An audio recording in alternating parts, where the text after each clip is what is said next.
Frères et sœurs, tournons nos Bibles dans Jean chapitre 17.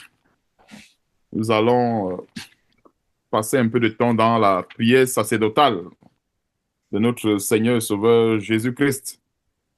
Donc, c'est cette prière qu'il a adressée à Dieu, qui est son Père et qui est pareillement aussi également notre Père, le Père céleste, le Dieu de tous. Donc, allons examiner selon cette prière, méditer en profondeur sur la prière sacerdotale de notre Seigneur et Sauveur Jésus-Christ. Dans Jean chapitre 17, à partir du premier verset, donc je vais lire au nom de notre Seigneur et Sauveur Jésus-Christ. Après avoir ainsi parlé, Jésus levant les yeux au ciel et dit, Père, l'heure est venue. Glorifie ton Fils, afin que ton Fils te glorifie, selon que tu lui as donné pouvoir sur toute chair, afin qu'il accorde la vie éternelle à tous ceux que tu lui as donnés. Ici, là, ça, c'est notre Seigneur et Sauveur Jésus-Christ, bien sûr, qui adresse cette prière à Dieu. Et dans cette prière, nous sommes inclus là-dedans. Parce qu'il s'agissait quelque part en fait, le Seigneur Jésus-Christ demandant à son Père de le glorifier, hein, ce qui n'est que tout à fait normal. Vous savez, la parole de Dieu dit l'ouvrier mérite son salaire. Donc, c'était tout simplement, ça ne veut pas dire que non, Dieu ne reconnaissait pas son salaire, mais Dieu a bien voulu que tout s'obtienne aujourd'hui par la prière. Ça ne veut pas dire que Dieu ne connaît pas nos problèmes, ça ne veut pas dire que Dieu ne connaît pas notre situation. Mais nous prions tout simplement parce que c'est le canevas que Dieu nous a donné par la foi. Donc, des fois, on peut être dans des situations, Dieu connaît, il connaît toutes choses, comme le dit la parole de Dieu. Mais nous avons besoin de passer quand même par le canal de la prière pour pouvoir obtenir ce dont nous méritons, ou bien ce dont nous avons besoin. Pourquoi? Parce que c'est ce que Dieu a. En fait, ça fait partie de la discipline de Dieu. Dieu a bien voulu que les choses se demandent par la prière. Donc, c'est aussi également la même chose avec notre Seigneur et Sauveur Jésus-Christ. Quand il lève les yeux au ciel, autant pour moi, et il demande à son Père, et ça montre encore une fois de plus la différence entre Dieu qui est le Père céleste et le Fils qui est le Seigneur Jésus-Christ. Parce que comme le bien-aimé frère Georges a souvent l'habitude de rappeler et que nous efforçons à rappeler, c'est que Dieu est distinct. Dieu le Père est distinct de son Fils. On voit bien cette soumission même dans cette prière, comment il s'adresse à son Père. Il demande à son Père de le glorifier afin que, selon ce qui est écrit au verset 2, afin que lui aussi également, c'est-à-dire le Fils, puisse également accorder la vie éternelle à tous ceux que Dieu lui donnera par la foi, c'est-à-dire tous les chrétiens que Dieu appellera en aussi grand nombre, après, que ce soit après les disciples, que ce soit après nous. Donc, tous ces gens, nous sommes tous inclus dans cette prière. Verset 3. Or, la vie éternelle, c'est qu'ils te connaissent, toi, le seul vrai Dieu. Et je vais souligner ce détail, le seul vrai Dieu, parce que il y a, il y a un verset qui peut prêter à confusion. Et ça, c'est dans l'épître de Jean. Quand nous voyons le verset 3 qui dit, oh, la vie éternelle, c'est qu'ils te connaissent, toi, le seul vrai Dieu. Et on va souligner ensemble le détail, le seul vrai Dieu. Et il y a une différence entre le seul vrai Dieu et l'envoyé. On va le voir plus tard dans 1 Jean chapitre 5. Donc, le seul vrai Dieu est celui que tu as envoyé, Jésus-Christ. Donc, raison pour laquelle on va aller dans 1 Jean chapitre 5, on va mieux comprendre pourquoi est-ce que je m'atteste sur ce détail, le seul vrai Dieu. Et ça c'est un détail euh, qui va normalement aider ceux qui sont encore, comment dirais-je, troublés par la divinité de notre Seigneur et Sauveur Jésus-Christ. Qu'en fait, il n'y a pas de confusion à ce. En fait, Dieu n'est pas un Dieu de confusion. Donc, on parle le seul vrai Dieu. Ça ne veut pas dire que c'est Jésus-Christ qui est Dieu, mais c'est qu'il existe un Dieu qui se glorifie en son Fils. Donc, ce n'est pas Jésus-Christ. Donc, le seul vrai Dieu, donc, c'est, j'ouvre tout simplement une petite parenthèse sur le seul vrai Dieu. Donc, tournons nos Bibles, frères et sœurs, dans 1 Jean chapitre 5, au verset 20. Ça, c'est généralement un verset qui met dans la tourmente tous ceux qui croient que Jésus-Christ est son propre Père et bien son propre Fils. Dans 1 Jean chapitre 5, verset 20, il est écrit, nous savons aussi, bon, commençons à partir du verset 18, il faut vraiment être dans le contexte, parce que vous savez, très souvent, pour comprendre la parole de Dieu, il faut prendre tout le contexte. Parce qu'en général, les interprétations, comment les gens réussissent à faire l'interprétation particulière de la parole de Dieu, c'est que il enlève un verset de son contexte. Et quand on enlève un verset de son contexte, chacun peut comprendre à sa manière ou bien à sa façon. Alors, lorsque nous prenons tout le contexte avec le verset, nous avons la compréhension exacte. Donc, je vais nous prier de commencer un peu plus haut pour être vraiment dans le bain. Donc, verset 17, commençons à partir du verset 17. Toute iniquité est un péché, et il y a tel péché qui ne mène pas à la mort. Verset 18. Nous savons que quiconque est né de Dieu ne pêche point, mais celui qui est né de Dieu se garde lui-même, et le malin ne le touche pas. Donc, ici, il s'agissait d'un sujet du péché, et le sujet était ici Dieu. Enfin, le sujet de cette question, c'était Dieu. Il s'agissait de Dieu ici. Donc, c'est quiconque est né de Dieu, pas quiconque est né de Jésus-Christ. Quiconque est né de Dieu ne pêche point, mais celui qui est né de Dieu se garde lui-même et le malheur ne le touche pas. Verset 19. Nous savons que nous sommes de Dieu. On continue toujours avec le même sujet. C'est-à-dire que c'est, parce qu'en général, pour comprendre des versets, c'est-à-dire on comprend le sujet depuis le début. On parle toujours de Dieu. Donc, nous savons que nous sommes de Dieu et que le monde entier est sous la puissance du malin. Verset 20. Nous savons aussi que le Fils de Dieu est venu. Là, maintenant, le sujet est un peu plus élargi. C'est-à-dire, nous rentrons un peu plus en profondeur dans la connaissance de ce Dieu-là. C'est-à-dire que Dieu a été évoqué de manière sommaire dans le verset 18 et le verset 19. Maintenant, nous rentrons en profondeur dans la connaissance de ce Dieu-là. C'est d'où le verset 20. Nous savons aussi que le Fils de Dieu est venu et qu'il nous a donné l'intelligence pour connaître le véritable. Quel véritable? On ne peut pas dire le véritable Fils. Je ne sais pas si vous comprenez un peu. Connaître quel véritable? Le véritable Dieu, bien sûr, puisque c'est de ça qu'il est question depuis le verset 18 et le verset 19. On parle d'un même sujet, et au verset 20, on rentre en profondeur pour justement mieux expliquer de quoi il est question. Alors, pour parler de Dieu, il faut d'abord parler de Jésus-Christ. Ça, c'est clair. C'est pour ça qu'il dit dans Jean chapitre 14, verset 6, Jésus-Christ est le chemin, la vérité et la vie. Donc, on ne peut pas parler du vrai Dieu s'il n'y a pas Jésus-Christ. Ce n'est pas possible. Donc, c'est pour cela que le verset 20 nous éclaire encore en profondeur sur ce véritable Dieu-là. Donc, et qui nous a donné l'intelligence pour connaître le véritable. Il ne s'agit pas du véritable Fils, le véritable Dieu. Et nous sommes dans le véritable. Il s'agit toujours du véritable Dieu. En son Fils Jésus-Christ. Donc, quand nous sommes en Jésus-Christ, nous sommes dans ce véritable Dieu qui est le créateur du ciel et de la terre, qui est le Père de notre Seigneur et Sauveur Jésus-Christ. C'est pour ça que je demande qu'on souligne au verset 3 quand il a dit le seul vrai Dieu. Donc, c'est la même chose. La parole de Dieu, c'est-à-dire qu'il n'y a pas de... C'est la même parole. C'est-à-dire, des fois, le contexte peut un peu changer. Il peut y avoir des ajouts, il peut y avoir des approfondissements dans la parole de Dieu, mais le contexte initial reste pareil. Dieu ne change pas. Dieu ne va pas dire à un moment donné dans sa parole que non, il est le Fils. Après, quelque part, il dit que non, non, Dieu, notre Dieu n'est pas un Dieu de confusion. Ça doit être vraiment un sujet qui est clair parmi nous. Donc, à savoir, verset 20, et nous sommes dans le véritable, en son Fils Jésus-Christ. On ne peut pas dire, ça serait un petit peu insensé qu'on parle de Dieu et maintenant qu'on introduit le Fils pour approfondir ce Dieu-là, maintenant on oublie rapidement le sujet de départ et on tombe maintenant dans le Fils. Et ça, vous voyez, ça serait une forme de confusion. Parce que depuis le verset 18-19, c'est de Dieu qu'il est question. Maintenant, donc, quand on arrive donc, pour développer en profondeur de quel Dieu il est question, on ne peut pas développer le sujet du vrai Dieu sans parler du Fils qui est notre Seigneur et Sauveur Jésus-Christ. Alors, donc, c'est pour ça que le verset 20 nous fait comprendre ceci.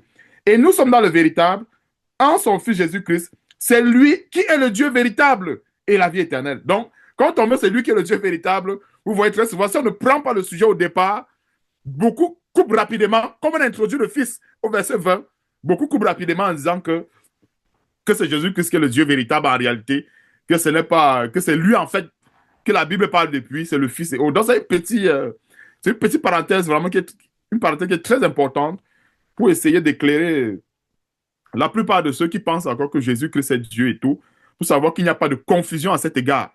Donc, il n'y a aucune confusion à cet égard. Pourquoi? Parce que quand nous voyons dans la prière sacerdotale du Seigneur Jésus-Christ, il mentionne lui-même la connaissance du seul vrai Dieu qui est en dehors de lui. Et quand nous partons dans l'épître de Jean reprend la même chose en approfondissant, en fait, au verset 20, la connaissance de ce vrai Dieu-là. Donc voilà un peu, je refais la parenthèse à ce niveau pour qu'on comprenne encore en profondeur que quand le Seigneur Jésus-Christ parle du vrai Dieu, il ne parle pas de lui-même, il parle justement de celui qu'il a envoyé, c'est-à-dire son Père qui est pareillement également aujourd'hui notre Père céleste.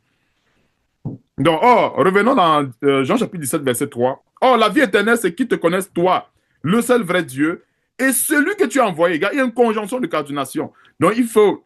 Donc, nous sommes. Donc, dans cet évangile nous amène à la connaissance de qui? De Dieu le Père et de son Fils, qui est le Seigneur Jésus-Christ. Donc, c'est vraiment distinct. Verset 4. Je t'ai glorifié sur la terre. J'ai achevé l'œuvre que tu m'as donnée. Il ne peut pas achever l'œuvre que lui-même s'est donnée. Voilà un peu. Il a été l'envoyé de Dieu et il achève autant pour moi l'œuvre que son Père, Dieu, l'a donnée. Verset 5. Et maintenant, toi, Père, glorifie-moi auprès de toi, même de la gloire que j'avais auprès de toi avant que le monde fût. Et ceci montre en clair que notre Seigneur Jésus-Christ a toujours été en harmonie avec son Père céleste depuis que le monde fut. C'est pour ça que dans l'Apocalypse, il est écrit que je suis l'alpha et l'oméga. Et, et très souvent dans la compréhension des versets, on ne peut pas comprendre les choses spirituelles avec notre petit cerveau, c'est-à-dire avec notre petit entendement. Et même même quand l'Apocalypse parle du trône de Dieu et du trône du Seigneur Jésus-Christ, s'il faut voir le trône là, en fait, comment dirais-je, comme une chaise des hommes, ça peut troubler.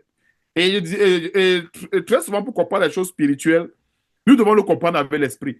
Et non seulement le comprendre avec l'esprit, mais le comprendre aussi également comme des enfants. Parce que, quelque part, c'est ça qui nous aide aussi également dans la compréhension. Parce que si on dit à un enfant qui a un père et un fils, pour l'enfant, c'est un père et un fils.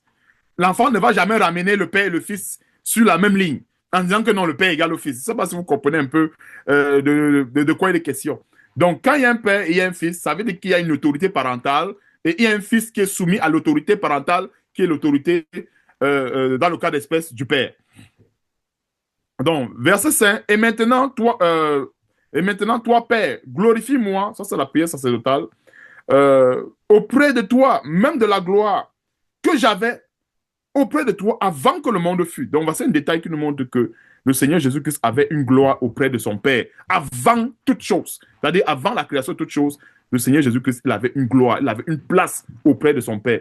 Et c'est depuis cette position qu'il a été envoyé pour venir sauver l'humanité. C'est-à-dire, ce n'est pas Dieu lui-même qui s'est fait, comment on dirait, c'est-à-dire, quand on parle de la parole de Dieu, s'est fait chair. Et nous avons tous les détails dans la parole de Dieu. La Bible dit que Jésus-Christ est la parole de Dieu. Donc, la parole de Dieu s'est fait chair, ça ne veut pas dire que c'est forcément Dieu qui s'est transformé en chair littéralement. Non, la parole de Dieu s'est fait chair. Alors, nous avons une similitude, comme dans l'Apocalypse chapitre 19, verset 13, Jésus-Christ est la parole de Dieu. Alors, le Père qui envoie son Fils, ça c'est une démonstration claire de la parole de Dieu qui s'est fait chair. Parce que c'est Jésus-Christ qui est la parole de Dieu. Vous voyez un peu? Alors, Jésus-Christ, qui est la parole de Dieu, lui s'humilie, vient en chair, sauver l'humanité. Et nous voyons ici en clair que quand il prie, il demande au Père de le glorifier, de la gloire qu'il y avait avant. Donc nous comprenons que l'historique de sa venue sur la terre, c'est-à-dire que le Seigneur Jésus-Christ ne commence pas à exister, aujourd'hui on va dire, entre guillemets, dans le ventre de Marie. Il existait avant même que le monde fût. Et il a toujours été en harmonie avec Dieu depuis la création. Donc c'est pour cela qu'il peut avoir, comme nous voyons dans l'Apocalypse, Jésus-Christ dit, je crois qu'il y a des versets où Jésus-Christ se présente comme l'alpha et l'oméga. C'est tout à fait normal. Donc, il est au commencement de toutes choses et toutes choses subsistent en lui. Mais ça ne veut pas dire qu'en fait, il n'a plus une autorité au-dessus de lui. Non.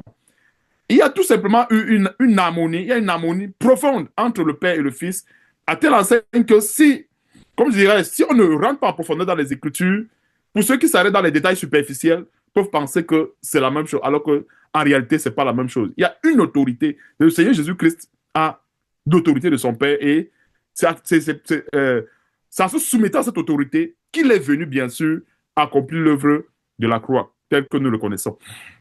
Verset 6. J'ai fait connaître ton nom. Le nom de qui? Ce n'était pas son nom. Hein? Il a fait connaître le nom de son Père, le nom de Dieu. J'ai fait connaître ton nom aux hommes que tu m'as donné du milieu du monde. Ils étaient à qui? Ils étaient à toi. Donc, c'est ces gens. C'est ça qui nous montre en fait que Dieu est le Père des esprits, comme la Bible le dit, et c'est lui qui donne le souffle de vie à tout homme. Maintenant, donc, Dieu a donc décidé de confier les âmes à son Fils Jésus-Christ. Et c'est ce qui s'est passé. Il a confié ses âmes à son Fils. Et même jusqu'à aujourd'hui, le Seigneur Jésus-Christ, il est le roi des rois sur un royaume que Dieu l'a donné. Dieu l'a donné. Et j'ai très souvent compris ça de manière plus simple avec la royauté de Joseph. Dans l'Ancien Testament, la Bible dit que tout ce qui s'est fait dans les choses de l'Ancien Testament, il y a beaucoup de figures de Jésus-Christ dedans. C'est l'ombre des choses à venir. Et si on regarde bien avec la royauté de Joseph, Joseph était en réalité le roi. Hein? Il était en réalité le roi en Égypte. Mais tout ce qui fait la différence entre Joseph et Pharaon, c'était que le trône. Mais toutes les décisions étaient prises par Joseph. Quand il fallait n'importe quoi en Égypte, c'était Joseph. Mais, et si on regardait bien, si on a bien suivi l'étude de Genèse, je crois que le frère Joe l'avait donné, et si on a bien médité dans Genèse, on va bien comprendre que euh, Joseph, en réalité, était pleinement soumis à Pharaon. Il était soumis à Pharaon, bien qu'ayant tous les pouvoirs. C'est-à-dire que Joseph pouvait outrepasser le pouvoir de Pharaon, mais il ne l'a pas fait. Parce que même quand sa famille est arrivée, il allait informer son chef. Tu vois un peu, bien qu'ayant un pouvoir, entre guillemets, discrétionnaire, qui, par exemple, par orgueil, ne le permettait pas de le faire, mais il reconnaissait quand même qu'il y a un pharaon qui l'a placé à cette position et qui devait lui rendre compte. Tu vois un peu, même si ce n'étaient pas des choses qui étaient, comment dirais-je, que peut-être Pharaon n'entendait pas, mais il avait ce devoir-là d'honorer l'autorité de Pharaon. Et c'est la même chose que nous avons avec le Seigneur Jésus-Christ. Tout lui a été soumis et le Seigneur Jésus-Christ a reçu l'autorité sur toute chair, mais tel que nous le voyons encore une fois de plus, avec cette autorité, il n'a pas utilisé cette autorité pour défier celui de son Père qu'il a envoyé, mais il a utilisé cette autorité justement pour nous donner le salut, pour en fait amener le royaume de Dieu qui était si éloigné vers nous. Je ne sais pas si vous comprenez un peu, pas, c'est ça. C'est ça la mission du Seigneur Jésus-Christ. Il est venu amener quelque chose qui était loin, il a rapproché vers nous. Et c'est pour cela qu'aujourd'hui, comme le Seigneur le dit, le Seigneur a dit, vous ferez les choses que je fais et vous en ferez de plus grandes. Ce n'était pas possible avant. Mais c'est possible aujourd'hui. Pourquoi? Parce que le Seigneur Jésus-Christ a été mandaté par le Père pour ramener les grandes choses justement vers nous. Dans verset 6, j'ai fait connaître ton nom aux hommes que tu m'as donné du milieu du monde. Ils étaient à toi et tu me les as donnés et ils ont gardé ta parole. Maintenant, ils ont connu que tout ce que tu m'as donné vient de toi. Verset 8, quand je leur ai donné les paroles que tu m'as données et ils les ont reçues.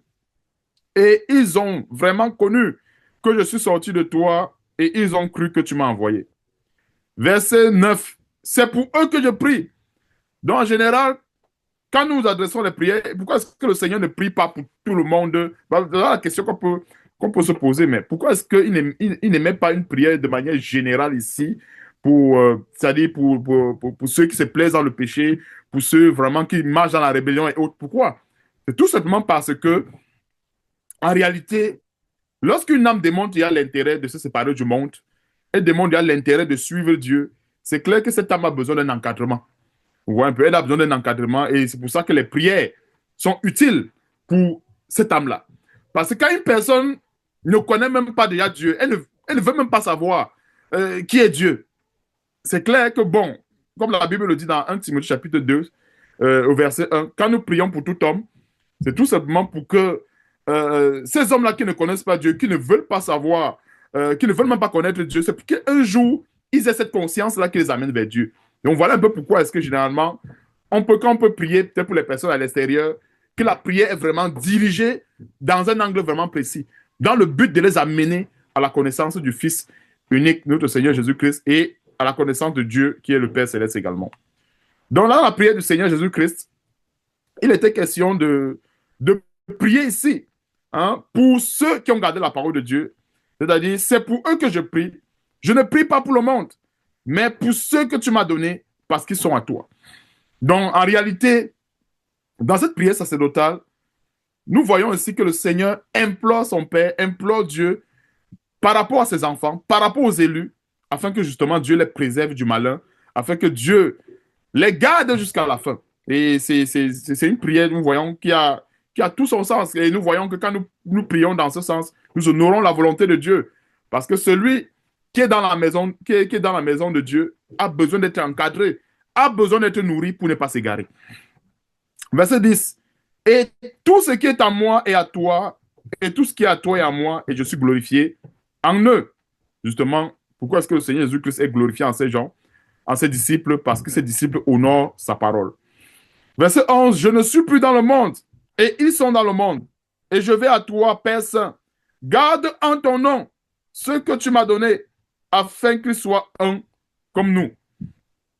Vous voyez, en général, dans le système de la protection, on peut protéger efficacement ceux qui sont dans la maison. Je prends peut-être un exemple. Dieu protège à la base tout le monde. Dieu, à la base, protège tout le monde. C'est-à-dire ceux qui sont chrétiens, les chrétiens comme les non-chrétiens. Dieu protège à la base tout le monde. C'est pour cela que quand nous voyons le soleil qui se lève le matin, le soleil se lève sur les bons comme sur les méchants. Mais il y a une différence. Dieu marque quand même une grande différence entre ceux qui sont à lui et ceux qui ne sont pas à lui. Donc, ceux qui ne sont pas à lui vont avoir un sommeil, excusez-moi, un soleil, figurativement parlant, qui est un soleil de base. C'est-à-dire un soleil qui vont leur permettre un jour de le connaître. Donc, le soleil que nous voyons, le souffle de vie que Dieu accorde aux sorciers aujourd'hui, ce n'est pas pour qu'ils prospèrent dans sa sorcellerie. Il faut qu'on le comprenne très bien. Et même les sorciers doivent le comprendre. Le souffle de vie, le soleil, la bonté de Dieu envers le sorcier, ce n'est pas pour qu'il continue à tuer les gens, mais c'est pour qu'un jour, il se repente de la sorcellerie. C'est pour ça que Dieu donne le souffle de vie aux sorciers. C'est pour ça que malgré le fait qu'il y a des sorciers à travers le monde, malgré le fait qu'il y a des méchants, Dieu les accorde quand même le souffle de vie. Mais par contre, le même soleil, avec un peu plus d'intensité, quand Dieu l'accorde à ses élus, c'est pour, un, les éloigner de la tentation, de la séduction, mais aussi également les accompagner sur le chemin du salut. Nous voyons un peu que ce n'est pas pareil. Donc, le soleil qui se lève sur le méchant, c'est pour que ce méchant-là, un jour, arrive à se repentir, mais sur le juste, c'est un soleil qui est non seulement protecteur, mais c'est aussi également un soleil qui le conduit sur le chemin de l'éternité. Donc voilà un peu un détail qu'on peut comprendre à ce niveau par rapport à ce verset. Donc je ne suis plus dans le monde et ils sont dans le monde et je vais à toi, Père Saint. Garde en ton nom. Donc ça qui m'a permis d'ouvrir la parenthèse. Garde en ton nom. Donc nous sommes gardés. C'est au nom de Dieu, au nom du Fils unique, notre Seigneur Sauveur Jésus-Christ. Garde en ton nom ce que tu m'as donné afin qu'il soit un. Regardons un peu. Nous ne sommes pas gardés parce que justement, ça dit, il y a une raison. Pourquoi est-ce que Dieu nous garde dans son nom? Parce que la finalité, c'est quoi? Nous devons être un. Comme le Père et le Fils, eux également, ils sont un. Ça veut dire quoi être un? L'unicité ici, c'est dans les sentiments, dans la doctrine, dans la parole de Dieu, dans tout. C'est-à-dire que nous devons arriver à un niveau où nous voyons les choses comme Dieu voit. Nous ressentons les choses comme Dieu ressent. Voilà pourquoi est-ce que Dieu nous garde. Dieu ne nous garde pas pour qu'on s'éloigne de sa parole. Dieu ne nous garde pas pour qu'on se perde. Mais Dieu nous garde pour qu'on puisse arriver à ce standard-là, c'est-à-dire l'unicité. Nous soyons un. Parce que de la même façon que le Père et le Fils forment un seul corps, nous devons également former un seul corps avec le Fils et le Père. Dans quoi? Dans l'obéissance, dans la mise en pratique de sa parole, dans la haine du péché et dans toute la discipline du Seigneur Jésus-Christ. Donc voilà un peu dans quoi nous devons former un seul corps. Verset 12. Lorsque j'étais avec eux dans le monde, je les gardais en ton nom. J'ai gardé ce que tu m'as donné. Et aucun d'eux ne s'est perdu, sinon le fils de la perdition, afin que l'écriture fût accomplie. Et voici un détail qui introduit en quelque sorte l'esprit de l'antéchrist. Et nous voyons que le Seigneur Jésus-Christ a vécu avec cet esprit. Hein, parce que celui qui a été perdu, il n'a pas été perdu. Ça dit que il a été perdu. Comment dirais-je? Ça dit, c'est pour dire quoi? Parce qu'il y a beaucoup en fait qui tournent un peu en dérision les efforts de sanctification de l'évangile. Ils vont dire, ah bon, vous faites tous les efforts comme ça. Il y a tous les gens, par exemple, qui vivent dans le péché. Il y a des gens qui s'égarent et tout. Non, ça ne veut pas dire que les efforts sont en vain. C'est clair que ceux qui s'égarent, c'est parce que quelque part, ils devaient s'égarer. Mais ça ne doit pas aliéner les efforts. Ça ne doit pas aliéner la discipline que nous devons avoir en Christ.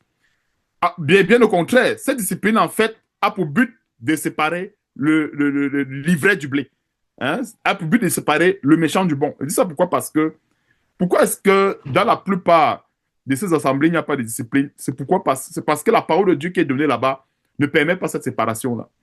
Parce que si les gens sont assis à longueur de journée et qui, ayant la démangeaison d'entendre des choses agréables, passe le temps à entendre ces choses agréables, il n'y aura jamais de séparation entre le blé et l'ivraie. Ça veut dire qu'il y aura toujours des Judas qui vont prospérer dans ces assemblées. Il y aura toujours l'esprit de l'Antéchrist qui va prospérer là-bas. Pourquoi? Parce que la parole de Dieu n'aura pas cet effet-là. C'est-à-dire, comme Jérémie le dit, la parole de Dieu est un feu et la parole de Dieu est un marteau. Et le marteau, ça fait quoi? Ça brise. Le feu, ça fait quoi? Ça consume. Ça ne consume pas la vérité, bien sûr. Ça consume l'hérésie, ça consume les œuvres des ténèbres. Et allons un peu dans l'épître de Jean, 1 Jean chapitre 2, verset 20. On va comprendre un détail qui va renforcer un peu la compréhension de ce verset 12. Dans 1 Jean chapitre 2, par la grâce de Dieu, à partir du verset 18, ça parle de l'Antéchrist.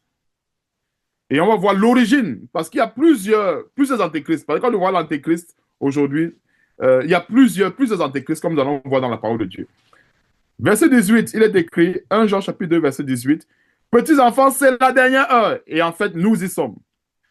Et comme vous avez appris qu'un antéchrist vient, il y a maintenant plusieurs antéchrists. Il n'y a pas seulement un seul. Il y en a plusieurs. Et on va voir un peu ce que cela signifie. Par là, nous connaissons que c'est la dernière heure. Verset 19, ils sont sortis du milieu de nous. Donc, nous allons beaucoup plus nous attarder un peu sur cet antéchrist-là qui est la figure de Judas. Parce que le Seigneur Jésus a parlé de celui qui a été perdu, qui est le fils de la perdition. Donc, parmi les 12 apôtres, il y a un qui a été perdu. Donc, c'est ça qui me permet d'ouvrir la parenthèse en disant qu'en fait, nous voyons que Judas, quelque part, non seulement accomplit l'écriture, mais aussi également, nous comprenons en Judas qu'en fait, Judas, même parmi les disciples, c'était même l'antéchrist qui était parmi eux. Donc, ils sont sortis du milieu de nous. Ça veut dire que ce n'étaient pas des gens, il ne s'agit pas de ceux qui n'étaient pas avec nous. C'est-à-dire qu'il s'agit des personnes avec qui on a d'abord regardé dans la même direction au départ, mais qu'après ils sont détournés de la parole de Dieu, soit pour leurs propres intérêts, et d'ailleurs même l'apôtre Paul le mentionne, que tous m'ont abandonné. C'est-à-dire qu'il y a les gens qui ont été avec l'apôtre Paul, qui ont commencé dans la même doctrine, qui ont bu le même breuvage, qui ont mangé la même nourriture spirituelle, mais étant apportés par des fausses doctrines. Il y a plusieurs qui sont sortis. Donc, ils sont sortis du milieu de nous, mais ils n'étaient pas des nôtres. Donc, ça veut dire quoi? Ceux qui sortent du milieu de nous, en fait, en réalité, ils ne devaient pas persévérer avec nous. C'est pour dire quoi? En fait, ceux qui doivent s'attacher, je crois que le frère Job mentionnait quelque chose la dernière fois. C'est pour cela que nous devons toujours avoir les regards sur le Seigneur Jésus-Christ. Pourquoi? Parce que dans notre relation avec Dieu, si le regard est focalisé sur Christ et que tous les chrétiens à travers le monde ont le regard focalisé sur Christ, c'est clair que nous devons persévérer jusqu'à la fin. Pourquoi? Parce que nous avons le même dénominateur commun. Nous avons le même élément en facteur, si je peux me permettre cette expression. Pourquoi? Le même élément que nous avons en facteur, c'est quoi? C'est Jésus-Christ. En réalité, qu'est-ce qui fait qu'il y a plusieurs qui peuvent, il y a certaines personnes qui peuvent sortir du milieu de nous? C'est parce qu'on n'a pas le même élément en facteur. Alors, si quelqu'un a un autre élément en facteur autre que Jésus-Christ, c'est normal qu'on ne pourra pas cheminer ensemble. Pourquoi? Parce que si nous tous, nous avons le même élément en facteur que Jésus-Christ, qui est l'amour de Christ qui surpasse toute intelligence, c'est clair qu'il n'y a rien qui va nous empêcher de demeurer dans cette parole jusqu'à la fin. Mais maintenant, dans ceux qui s'écartent, c'est parce qu'il y avait d'autres éléments en facteur autres que Jésus-Christ. C'est en fait ça la révélation. Pourquoi est-ce que nous arrivons avec cet esprit d'antéchrist parmi nous? Comme le dit le verset 19, ils sont sortis du milieu de nous, mais ils n'étaient pas en réalité des nôtres. Parce que ceux qui doivent être des nôtres, nous devons persévérer avec ces gens jusqu'à la fin. Pourquoi? Pour la simple raison que nous avons le même élément en facteur qui est Jésus-Christ. Donc, ils sont sortis du milieu de nous, mais ils n'étaient pas des nôtres. Car s'ils eussent été des nôtres, ils seraient demeurés avec nous. Mais cela est arrivé afin qu'il fût manifeste que tous ne sont pas des nôtres. Donc, c'est pour cela que quand nous sommes réunis au nom du Seigneur Jésus-Christ, nous devons nous devons nous faire violence. Nous devons vraiment faire l'effort de nous attacher en ce nom. Pourquoi? Parce que c'est ce nom-là qui nous lie. C'est ce nom-là qui nous garde unis, solides. Si nous sommes unis, c'est unis en Jésus-Christ. C'est le seul élément en facteur que nous devons avoir. Donc, voilà un peu le détail par rapport à Judas qui ouvre une grande parenthèse par rapport à l'Antéchrist pour dire en fait que des fois, il y a des communions où des personnes ont commencé, ils étaient engagés, ils regardaient dans la même direction, mais après un moment donné, il y a eu une profonde divergence. Et quand il y a une divergence qui est assez profonde, c'est clair que la séparation est inévitable parce que on ne peut pas communier avec des divergences aussi majeures. Bon, il peut y avoir de légères divergences. J'appelle ça des divergences de surface, des divergences qui concernent les goûts personnels. Ça, ce sont des divergences qui peuvent être tolérées. Mais qu'il y a une divergence qui se situe, ou bien une fissure qui se situe au niveau de la fondation, on va très souvent prendre un peu l'allégorie du bâtiment. Par exemple, vous allez voir, généralement ici, quand on veut acheter une maison, on fait ce qu'on appelle une inspection. Une inspection avant d'acheter la maison. Vous allez voir qu'en général, l'inspecteur, généralement, va négliger les défauts de surface. Vous voyez un peu? Et je me rappelle quand il y avait un inspecteur qui avait inspecté ma maison ici, il m'avait donné ce détail. Il avait dit en fait que il y a des fissures qui ne sont pas tolérables. Vous voyez un peu? Il va dire quand la fissure dépasse, par exemple, à peu près 12 pieds, vraiment, ça veut dire que il faut revoir la fondation. Je ne sais pas si vous voyez un peu.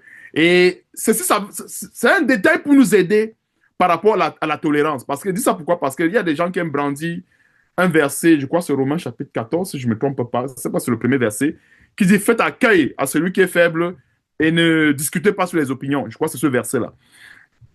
En disant que, OK, même si quelqu'un pense telle chose, accueillez-le quand même. Donc, accueillez-le quand même. Pourquoi? Parce que c'est la Bible qui le dit. Donc, ne discutez pas. Donc, lui pense telle chose. Donc, on peut quand même se réunir ensemble. Mais, comme je disais, en fait, les motifs, on doit toujours examiner le motif pour lequel il y a la divergence. Donc, si le motif pour lequel il y a divergence, excusez-moi, est un motif profond et qui met en mal l'existence de la fondation, nous sommes comprendre qu'on ne peut pas l'admettre. Donc, c'est la même chose. Je parle tout simplement d'un principe logique dans le bâtiment pour dire que on ne peut pas admettre un matériau dans la construction d'un bâtiment qui peut mettre en péril même l'existence du bâtiment. On ne peut pas l'admettre. En construction, ça ne se fait pas. Et même dans le Seigneur, pourquoi si on doit admettre une divergence qui doit mettre en péril même le fondement de la foi? On ne peut pas aussi également l'admettre. Mais par contre, il peut y avoir des éléments que j'appelle la divergence de surface. Donc, c'est pour dire que il peut y avoir un élément, par exemple, qui va changer la texture. Par exemple, je donne un exemple. Admettons une personne qui ne garde pas bien sa peinture. En fait, je donne un exemple assez simple qu'on comprenne. Je pense à une allégorie. Hein, ça dit que, admettons que le fabricant a recommandé de garder la peinture fraîche à une température de 15 degrés pour que justement la couleur ne change pas à la longue et que la personne n'a pas observé cette recommandation. Et elle a gardé ça à une température, par exemple, de 12 degrés, 10 degrés. En appliquant la peinture sur le mur, la peinture n'a plus son éclat d'antan, mais l'éclat, c'est plutôt pâle. Mais c'est clair qu'on ne va pas détruire la maison pour ça. C'est parce que vous croyez un peu. Donc voilà un exemple. C'est-à-dire, oui, on va dire, bon, la peinture, ce n'est pas aussi éclatant que ça, mais on ne détruira pas la maison pour une peinture qui n'est pas aussi éclatante. Je ne sais pas si vous voyez un peu. Mais par contre, si on a des fissures au niveau de la fondation, il faut vraiment résoudre ce problème, sinon l'existence du bâtiment est même en péril. Et c'est la même allégorie également avec la foi. Donc, on parle du fils de la perdition. Et je crois même que c'est à dessein. C'est à dessein que nous voyons que Judas a été admis parmi les 12 apôtres. Et c'est aussi également à dessein que lui-même, on voit comment est-ce que lui-même il s'est autodétruit. Ouais, un peu, c'est très important de comprendre ce détail en ce qui concerne. Donc, il y a beaucoup de révélations par rapport à l'existence de Judas parmi les disciples du Seigneur Jésus-Christ. Verset 13. Et maintenant, je vais à toi, Je dis ces choses dans le monde afin qu'ils aient en eux ma joie parfaite. On va souligner un détail de ma joie parfaite. Ça veut dire quoi, ma joie parfaite? Ce n'est pas une joie qui est conditionnée par quoi que ce soit. Il y a beaucoup de gens qui ont des joies éphémères. Quelqu'un va dire vraiment, si j'ai un boulot aujourd'hui, je serai heureux. Mais le boulot ne peut pas donner une joie parfaite. Parce qu'après le boulot, il va se poser un problème, ça peut être le mariage. Et le mariage ne peut pas donner également une joie parfaite. Parce qu'après le mariage, il y a les gens qui vont chercher les enfants. Donc, l'enfant aussi également ne peut pas donner une joie parfaite. Parce qu'après l'enfant, il va falloir que l'enfant soit soumis à la parole de Dieu. Et on peut continuer, ça ne finira pas. Mais en Jésus-Christ, nous avons dans la joie parfaite. Donc, vous voyez pourquoi est-ce que c'est important de mettre Jésus-Christ comme élément, en facteur dans nos vies. Donc, c'est l'élément qui doit vraiment être en facteur dans tout ce que nous faisons. Et maintenant, je vais à toi et je dis ces choses dans le monde afin qu'ils aient en eux ma joie parfaite. Verset 14, je leur ai donné ta parole et le monde les a haïs parce qu'ils ne sont pas du monde. Comme moi, je ne suis pas du monde. Et c'est clair que ceux qui portent la parole de Christ vont toujours être haïs. C'est clair. Pourquoi? Parce que la lumière et les ténèbres ne marchent pas ensemble. Et pourquoi est-ce que la plupart, je crois qu'on avait évoqué un détail la dernière fois sur les églises catholiques qui se vident au profit des églises soi-disant évangéliques réveillées et autres, on peut penser qu'il y a une division. Non, ce n'est pas la division. Moi, je vois ça, par exemple, comme la guerre entre, par exemple, la franc-maçonnerie et le Lions Club. La guerre entre...